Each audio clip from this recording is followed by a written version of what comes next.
longing for something much better.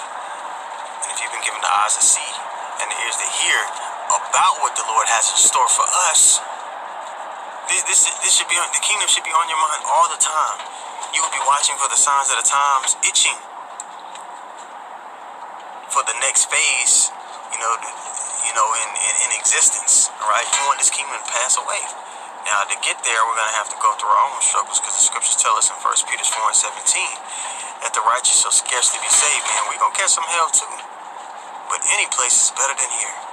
I hired a pair of young white men and a pair of young black men, and for each pair, I randomly assigned one individual in the pair a criminal record.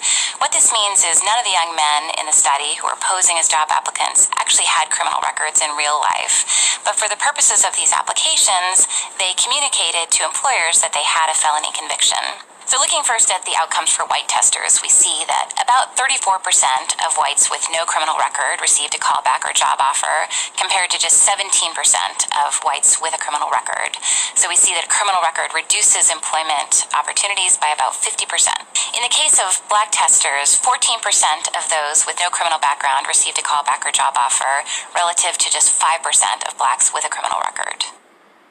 When we compare the outcomes of black and white testers side by side, what's most striking is the direct effect of race on the outcomes of these young men. A black applicant with no criminal background received callbacks or job offers at about half the rate of an equally qualified white applicant.